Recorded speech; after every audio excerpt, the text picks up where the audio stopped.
Outside, the snow was piling up like Satan's dandruff on a cheap cotton poly blazer.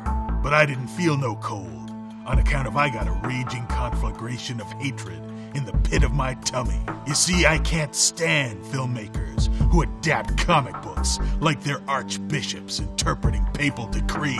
When it comes to straying from the holy writ of graphic novels, these obsequious finks are more cowed than an Oshkosh dairy farm. Gee willikers, I'd like to squirt a slug through the brain pan of each and every one of them.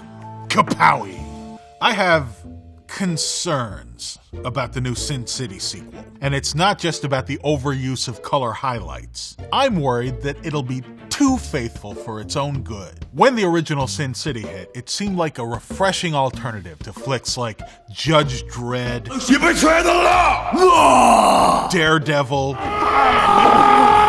League of Extraordinary Gentlemen. I'm waiting to be impressed. Movies that were simultaneously very lousy and completely clueless about what it was so awesome about their comic book source material. Robert Rodriguez broke away from that, hewing closely to the look and feel of the monochromatic noir by Frank Miller, even letting Frank Miller himself direct some scenes. But they're staying close to the source material, and then they're ceding directorial authority altogether. In the wake of Sin City, some filmmakers have gone full-on fundamentalist, treating each panel like the inerrant word of God. And by some filmmakers, I mean Zack Snyder. His unwavering devotion to Frank Miller's 300 yielded some arresting images, but it frequently shaded over into cartoony absurdity. And Snyder's slavish Watchmen kept everything from Alan Moore's graphic novel except for the giant psionic space squid. It would have been twice as good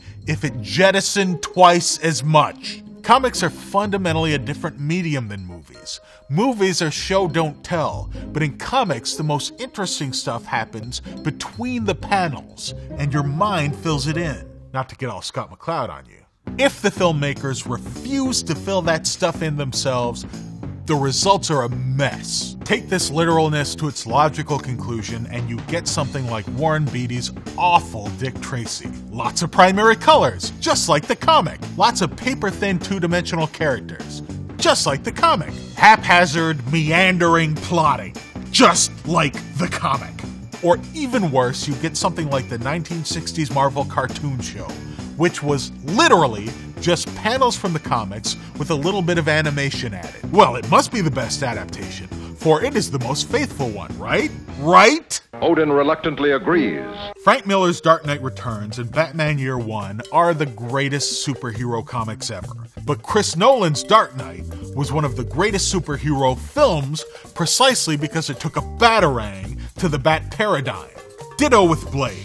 And ditto with Raimi's Spider-Man 2. So I hope that Sin City, A Dame to Kill For, maintains the spirit of Frank Miller's comic while creating something novel. Speaking of spirit, did you see Frank Miller's movie adaptation of The Spirit?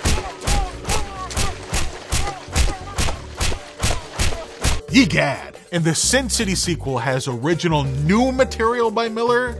Is that really a good idea? As someone who read his recent works, like Holy Terror and All-Star Batman and Robin, I say nay.